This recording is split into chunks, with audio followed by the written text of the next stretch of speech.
Good morning, everyone.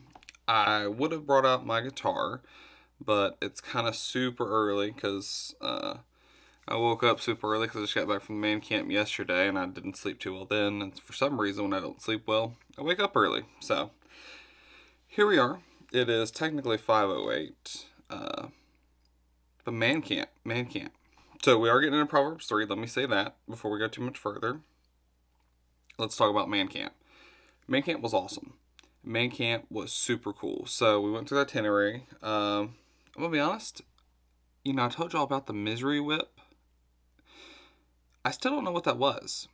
I had plans to ask about it and to talk about it, but I got there and then just you get kind of washed away into the weekend. You just get washed away into what's happening.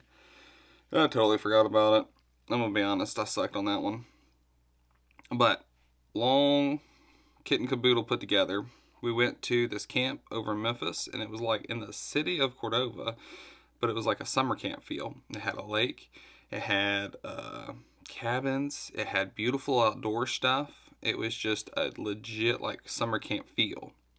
We got to go up there. We had dinner. We got to hear from some awesome speakers. They gave some great messages, and it was just cool to be 100% around people who believe in God, who are Christians, who are trying to better themselves.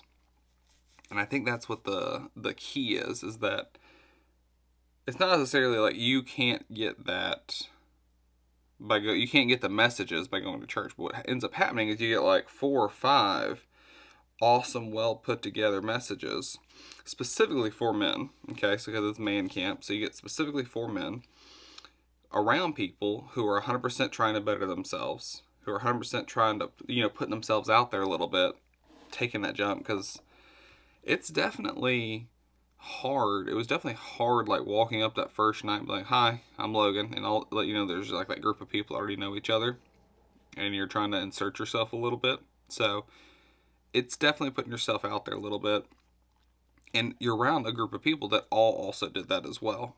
There's only about 50 of us there, so it wasn't that bad. It wasn't that many people. So you get these messages. You're around these people that want to help themselves out. But then you also, in your downtime, so like at church, let's say your downtime is in between Sunday school, big service, or Wednesday night, trying to go from here to there. At the camp, you got a day and a half of just being there. So you're not rushing from any place to the next. You got time to go hang out with people. They built in free time. I played a few games of horseshoes, shot BB guns. I ain't shot BB guns since I was like a kid. Played with, what wrist rockets, what do you call those things? Rubber band, you shoot a rock out of a rubber band thing. Slingshot. Played slingshots, threw some axes.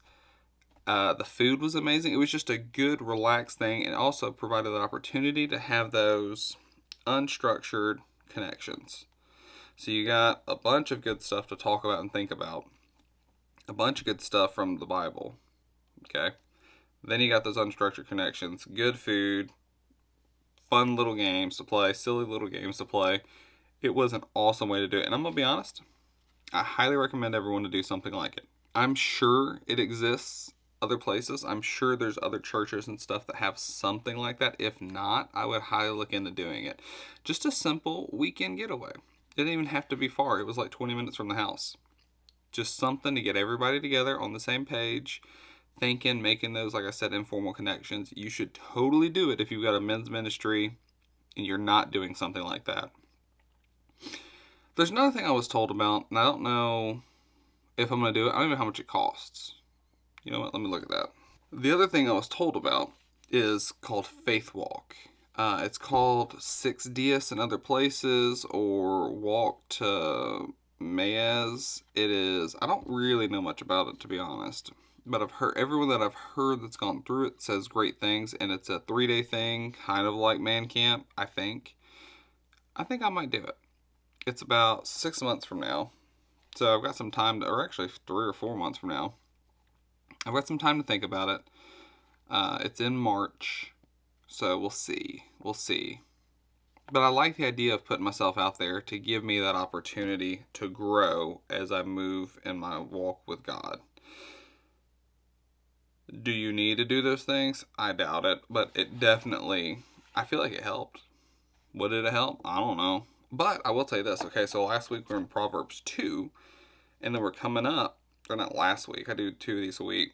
Last time we're in Proverbs 2, we're coming in to Proverbs 3.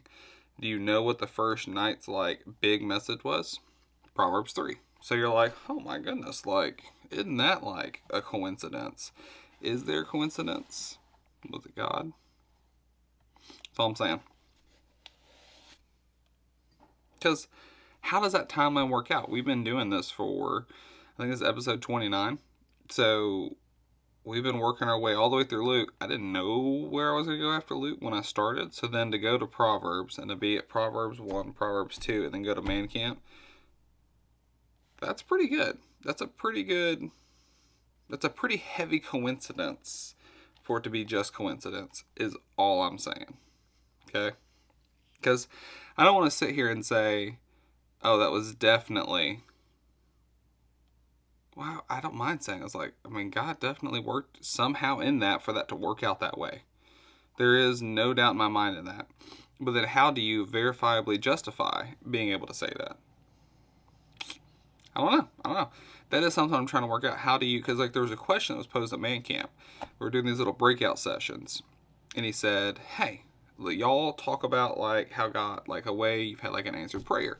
Okay, cool. Like, I've been doing this for like eight-ish months, okay? I know for a fact I've had an answered prayer. There's no way in a shadow of doubt that it could not have happened without it being an answered prayer. No shadow of a doubt. Well, then he goes, talk about a time when you know God's spoken to you. And you're like, how do you verifiably justify that? Like, are we talking about like, oh, you're reading the Bible and then it's like, okay, this verse just like kind of like jumps off the page into your heart. Oh, goodness gracious. So how do you know if like God's spoken directly to you? Do you know because you're reading the scripture and it just like jumps off the page and like hits you right in the heart? Is it a gut feeling when you're like sitting there and you're like, oh, I should probably talk about the gospel. I should probably talk about the gospel. I should probably talk about the gospel. Okay? Those kind of nudges, those feelings. No one else had that catch up in them. So like I was like, well, I can't say for a fact, like I know for a fact. And I was sitting here talking about it, I kind of feel like I do. Coming up into the answered prayer thing, I was reading Matthew and I was talking about how you need to go to see your brother before you can worship. Obviously that's not the right verbiage, but you have to lay down your differences. You have to fix the problem before you can come to worship, before you can worship God, before you can be able to open yourself up to do that. And it was like, bam! That's what you got to do, Logan. You're messing up. You've just let this bad relationship with your brother go on for so long. You have to be the one to do this. You are commanded to do this. Right in the heart. And then that was also the answered prayer with what I did after that, right? So what I did was I fasted and prayed, because what the Bible tell you to do. Fast and pray. And originally I was going to just go ahead and call him, write a letter, do something to reach out. But my wife, being the awesome person she was like, hey, why don't you just go ahead and do what the Bible says first? Fast and pray, fast and pray, fast and pray. And I fasted for like 2 days, maybe? 2 days? Fasting and praying. And then I wrote a letter after that, and then like 2 months after that, he called me out of the blue. And keep in mind, we hadn't talked in like a year and a half. My own brother, blood brother. So that right there, that whole scenario, kit and caboodle, is God at work, the Holy Spirit at work, right then and there. And, maybe if I had talked about this before, I would have had a better answer at the time. But at the time, the question was posed, can you verifiably say God has spoken to you? Maybe I can. Maybe I can now that we're talking it out. But at the time, I was like, well, no. How do you verify that? Obviously, we just kind of talked that out. But that's not the answer I had. And the guy was like, well, what you should do is you should keep a prayer list. And it was really cool. I don't know how this works out, but I was able to sit at the table of the main speaker when he would do the breakout sessions. He would just come over and hang out with us. And he gave me the recommendation. He was like, hey, go ahead and just make a prayer list. Like a prayer list. A prayer journal is what he said. That way you can kind of keep track of all your answered prayers, because how many times are you in that situation where someone asks you, hey, do you have an answered prayer? And you just forget. Like, it's the whole headwind versus tailwind scenario. You only notice your headwinds coming for you. You only pay attention to the things that you have to work against and fight against. You don't pay attention to the things that are actually helping you anymore. It's just that simple concept of, if it's not bothering you, you don't pay attention to it. So you keep track of your prayer journal so that you know all those tailwinds that have happened to get you where you are now. All those answered prayers, all those things where God's spoken to you.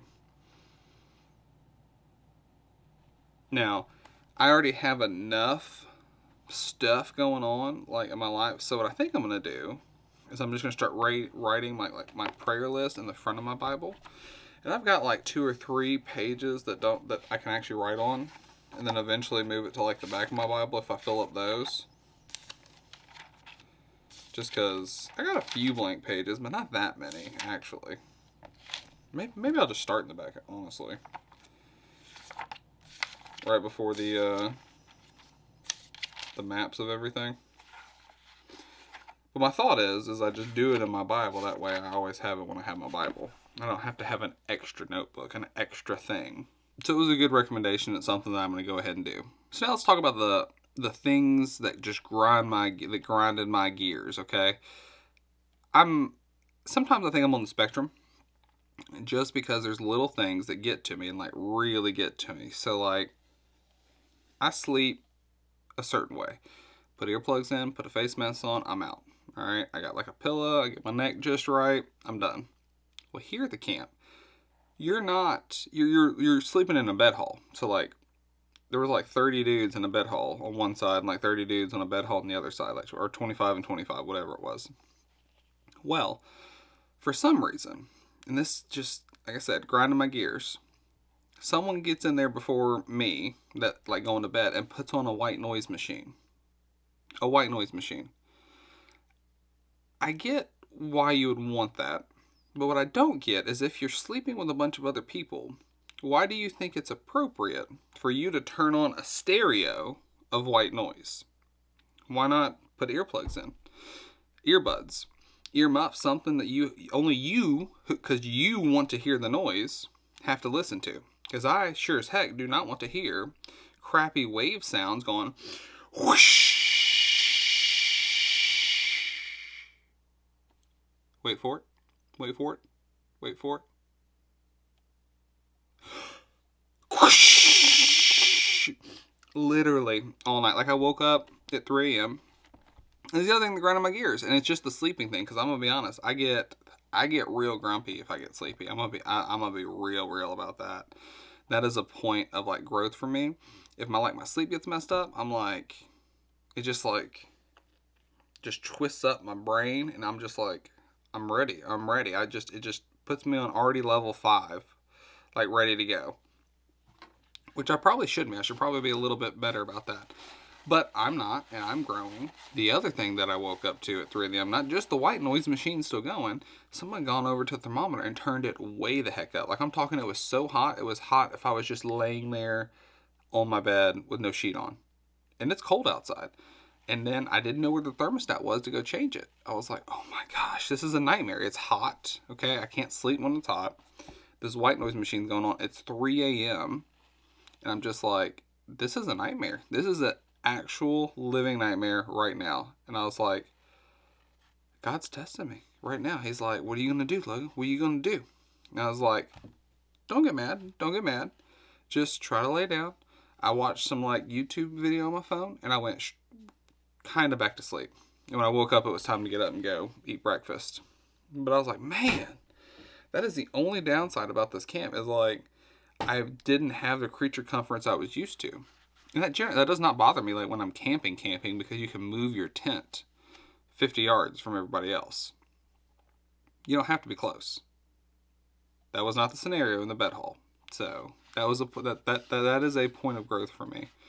And I don't know what I'll do next year, because I'm definitely going back. I don't know how I'm going to try to remedy that. I know this for a fact. Key takeaways from that is, 1, find that white noise machine and shut it off before you go to sleep. 2, know where the thermostat is before you go to sleep, so that if you wake up in the middle of the night and it's hot, you can go there and touch that joker. You can fix that crap. Those are 2 learning points for Logan. Or Maybe bring a tent and sleep outside. I don't know. Don't know what the proper answer there is. Into Proverbs 3, starting in verse 1. My son, do not forget my law, but let your heart keep my commands. Boom, stop there, okay? What three things? Now, this is, I believe, Solomon talking to his son. Yeah, so this is King Solomon talking. And he says to his son, he says, my son, do not forget my law, but let your heart keep my commands. So he says, remember, do not forget my law, okay? Let your heart keep my commands. That's number 2. Your heart is the affection. So you have to, what three things are we doing toward God? We're remembering God, fear the Lord with all your heart. We are keeping him in your heart, which is affection. And then he says, keep my commands, obedience. Remembrance, affection, obedience. Those are the 3 keys that we're kind of starting this passage with.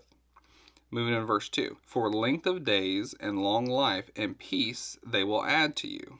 So then he goes, okay, so you do these 3 things, and then you're going to get this reward. Remembrance, affection, obedience, then you're going to get length of days and long life and peace they will add to you.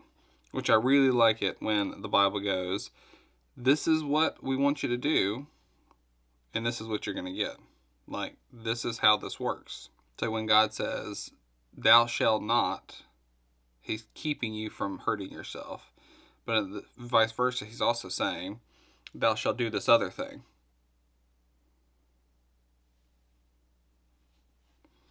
Like when he was saying, do not be seduced by the seductress in the last chapter. What's the flip side of that? Stay with the wife of your youth. Don't be seduced, but also stay with the wife of your youth. This is how you have true life fulfillment and joy. Stay over here. Stay over in the good side. Sometimes I get into like thought process of like, don't do this, don't do that, don't do this, don't do that. But for every don't, there's a flip side. And I forget about that flip side. I'm trying to be better. Verse 3. Let not mercy and truth forsake you. Bind them around your neck. Write them on the tablet of your heart. Now, neck and heart. The virtues of mercy that come from the Hebrew word for loving kindness and the loyal love, and the truth that comes from God, are to become the part of us outwardly in our behavior for all of us to see an adornment of spiritual beauty, and inwardly of the subject of our meditation. Such an inward and outward mercy and truth is evidence of the new covenant of salvation. So when he says, again, let not mercy and truth forsake you, bind them around your neck and write them on the tablet of your heart. That is where that feeling of the truth that comes from God are to become part of us outwardly in our behavior for all to see as adornment of the spiritual beauty, and inwardly as the subject of our meditation. Bind them around your neck for your outwardly expression, and write them on the tablet of your heart for your spiritual meditation. And so, verse 4, and so, find favor and high esteem in the sight of God and man. Trust in the Lord with all your heart, and lean not on your own understanding, and in all your ways acknowledge him, and he shall direct your paths. Ding, ding, ding. We just got our Bible verse for the day. So, verse 5 and 6, Proverbs 3, verse 5 and 6. Trust in the Lord with all your heart, and lean not on your own understanding, and in all your ways acknowledge him, and he shall direct your paths. That was actually the whole kit and caboodle for this weekend, talking about how God has a path for you. You want him to direct your path. Let him direct your path. Find the path he has directed for you. That right there was the whole thing for the weekend, but it came from actually 2 Samuel 22:31, which is toward the front. And that verse was, as for God, his way is perfect. The word of the Lord is proven. He is a shield to all who trust him. For who is God except the Lord, and who is a rock except our God? God is strength. God is my strength and power, and he makes my way perfect. He makes my feet like the feet of deer and sets me on high places. He teaches my hand to make war, so that my arms can bend a bow of bronze. Moving into verse 3:7. Do not be wise in your own eyes. Fear the Lord and depart from evil. Okay, pause. Now, that one hit me a little bit in the feelings because the reference comes from Romans 12:16, one of the letters of Paul. So you go over here to Romans 12:16, I'm going to read it to you.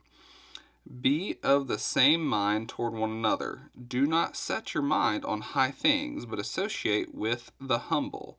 Do not be wise in your own opinion. And you go, So you read that. Let's go back to 3:7. What does it say? Do not be wise in your own eyes. Fear the Lord and depart from evil. Okay, do not be wise in your own eyes. Depart from evil. So then you read verse 16. Then you come down here in Romans. Then you come down here and you break down the Romans verse. When we're talking about the same mind toward one another, we're saying to be impartial. When we say set your mind on high things, it says to be haughty with self-seeking pride. Then when we say wise in your own opinion, Christians are not to have conceit or feelings of superiority toward fellow believers. Now, what does Logan struggle with? I have spent a long time really digging into like trying to become smarter, more educated. I'm working on my doctorate right now. So sometimes when like I go to man camp and someone says, God told me to do this. And this is going to sound really bad, but this is me being honest. But when I hear someone that says, God told me to do this, and you have a high school education and you can't quantify how you know that, I sometimes go, how do you know? How do you know? Because I don't see you. You don't talk about these high level things. You don't talk about like high level math or high level science, high level logic, high level Bible stuff. How do you know? And sometimes Logan puts himself in his head at a higher level of superiority and like brain function, right? And I shouldn't do that. I shouldn't do it. It clearly states that right here. And I'll read it again. Do not be of this, or sorry, it's not do not, it says, verse 16. In Romans 12, verse 16, it says, be of the same mind toward one another. Okay, I can be there. Do not set your mind on high things. Okay. That's where I'm like, flag on the play. We're kind of calling Logan out here. But associate with the humble. Do not be wise in your own opinion. I'll be honest, sometimes I don't even comment on other people's like medical stuff because in my mind, I don't have an opinion on healthcare. I have a fact. Like, I'm not going to sit here and argue with a layperson because there is no argument. I have been there and done this multiple times. I should probably be more open, is what I'm getting at. It's a point for me that I suck at.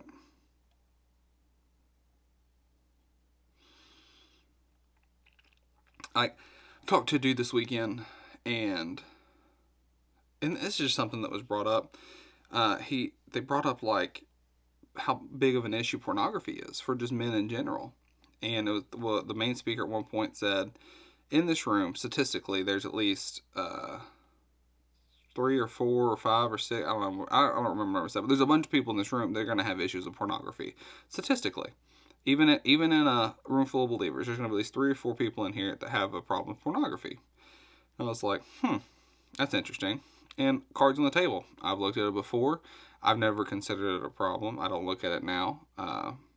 But it could be a problem for some people. And when he says problem, he's like talking about not just looking at it, but being addicted to it. And then he also, and this is what I thought was interesting, he was talking about pornography and how, the pagan gods, the false gods back then, are kind of like the Eastern gods where people still worship statues. But you look at America, we don't have any statues we worship. But what do we worship then? What are the false gods?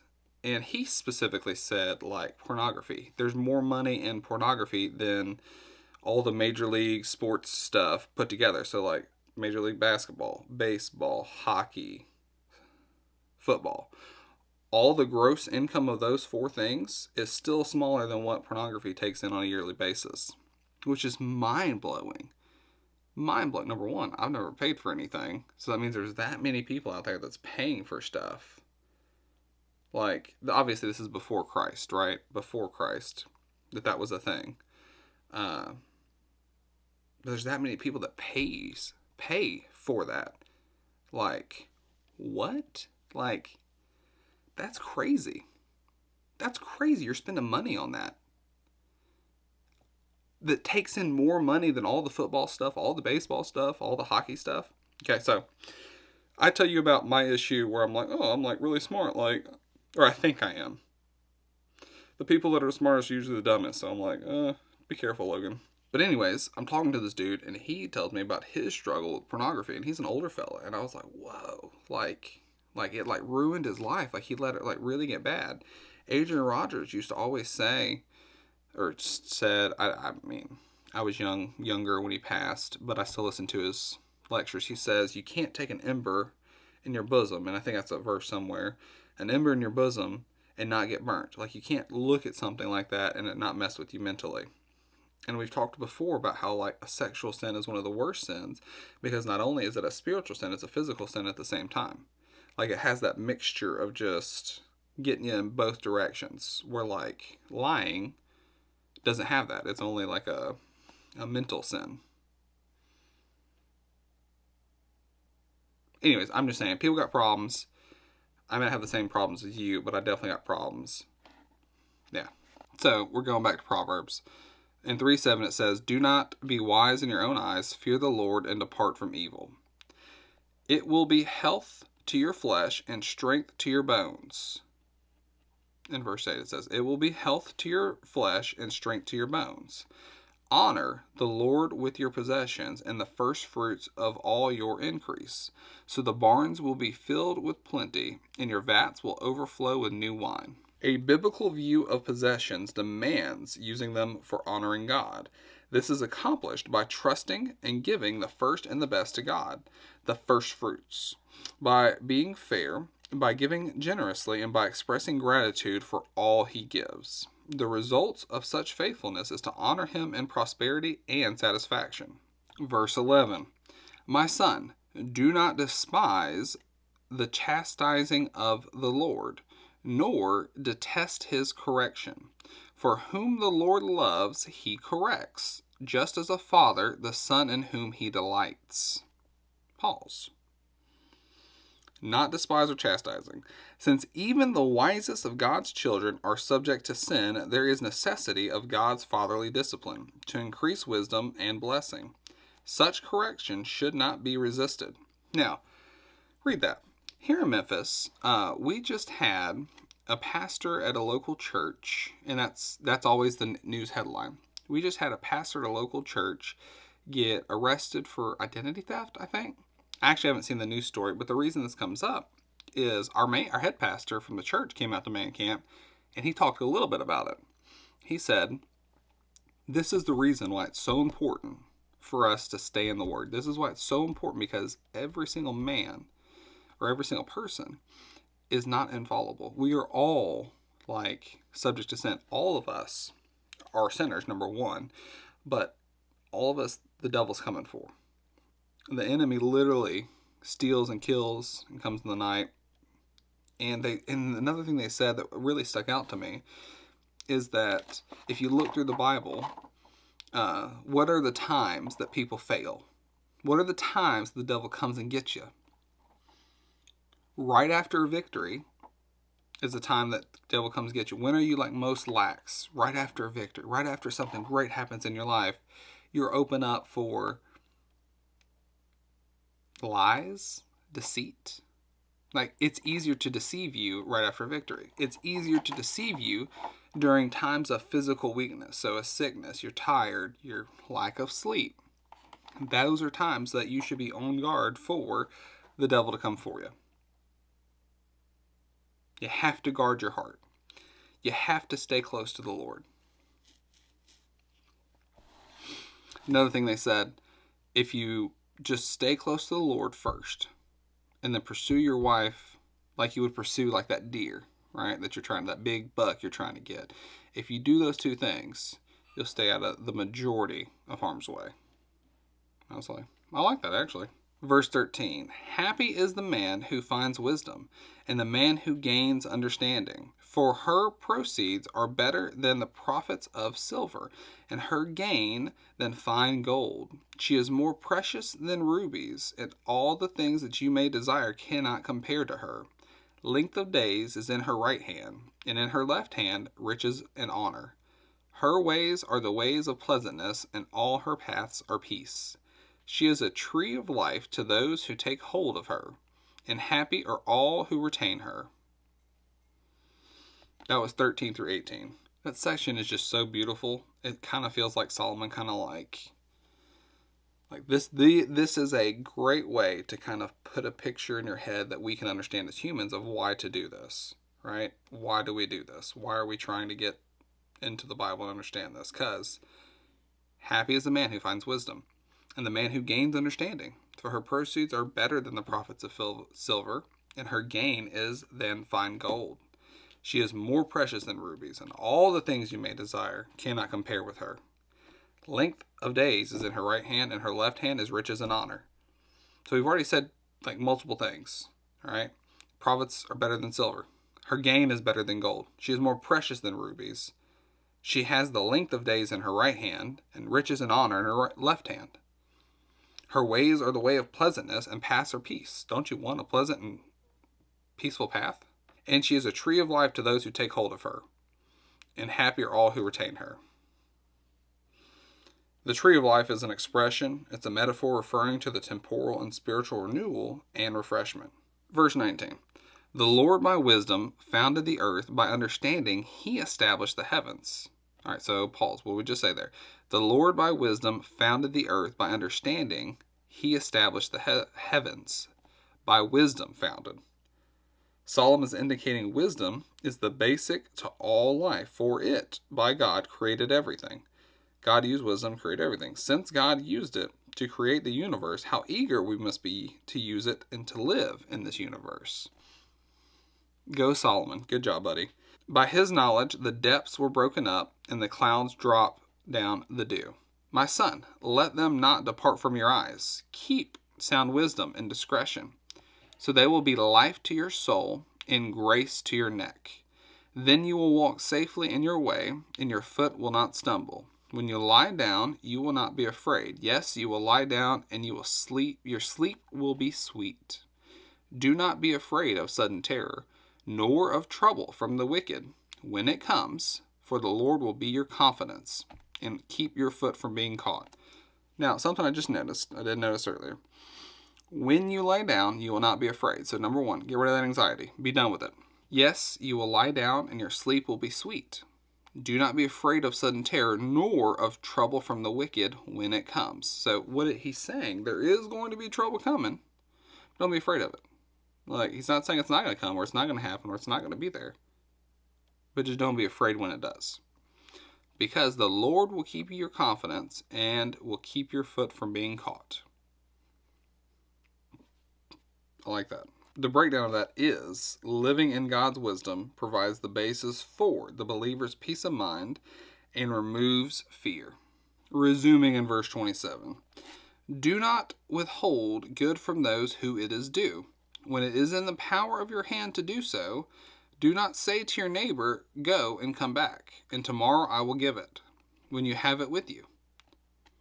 That's pretty straightforward advice there. Do not devise evil against your neighbor, for he dwells by you for safety's sake.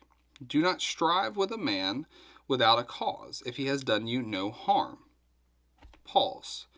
So what did we just say? Don't withhold good from those who it is due when you have it there. Don't tell him to come back, go, and leave, and come back. When you got it to give it to him now.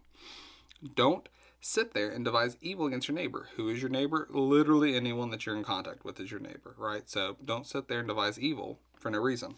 Or evil at all, actually, for he dwells by you for safety's sake. You should be that pillar of safety. You're that outward expression of God.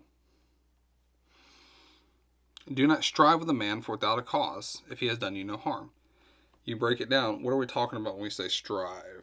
This can mean come to hands or blows. Ooh. Don't fight somebody. Or with legal overtones, accuse a man. So don't fight with anybody or accuse them. Yeah. I've told y'all before, like, if you spit at me, like, I'm ready to throw hands. That right there will do me every single time. Don't do it, though. That's what the Bible says. Don't do it. Do not envy the oppressor, and choose none of his ways. For the perverse person is an abomination to the Lord, but his secret counsel is with the upright. The curse of the Lord is on the house of the wicked, but he blesses the home of the just. Surely he scorns the scornful, but gives grace to the humble. The wise shall inherit glory, but shame shall be the legacy of fools. Let's break that down a little bit. Do not envy the oppressor, and choose none of his ways. Many law keepers wish they were law breakers. They would like to be the oppressors rather than the oppressed. I mean, just look at corrupt judges. Look at, how it just infiltrates society. I get it. I really do. I mean, and then you sit there and you go like, well, wouldn't you rather be the oppressor than the oppressed? Try not to be either one of those, honestly, but you definitely can't be the oppressor. The Bible's pretty explicit on that. And he goes on to say, the perverse person is an abomination to the Lord, but his secret counsel is with the upright. But for the perverse person is an abomination. Specifically, an abomination is an attitude or an act that is incompatible with God's nature and intolerable to him, leading to his anger and judgment. This is an important theme in Proverbs. The secret counsel he talks about, it means that God discloses himself and his truth to the upright. So this abomination, even a thought that is against God's nature, it's incompatible with God's nature. Yeah, we gotta be careful about that. I'm gonna be honest. Because like I said, again, like spitting, throw hands. Like I was angry that it was hot, that these people had this white noise machine on. I was just like, had some thoughts that were incompatible with God. I'm gonna be honest. That's something I need to work on. Hey, fun fact, when we go into the verse that says, surely he scorns the scornful, but he gives grace to the humble. The humble. Who is the humble? The Latin word for humble means he who bends himself. Instead of bending others, bend yourself. That's what that, in practice, what that means. And the wise shall inherit glory, but shame shall be the legacy of fools. Try to make sure that you put yourself out there to get in positions where you can grow and learn. It's weird and it's awkward, but I feel like the more you put yourself out there, the more you learn. The more you take a chance of sounding dumb and asking what would be considered the dumb question, you learn more. Try to put yourself out there this week. I'll see you next week on Morning Bible Study. It's not next week. Why do I keep saying that? Next time on Morning Bible Study with me, Logan McCulley. I'm out.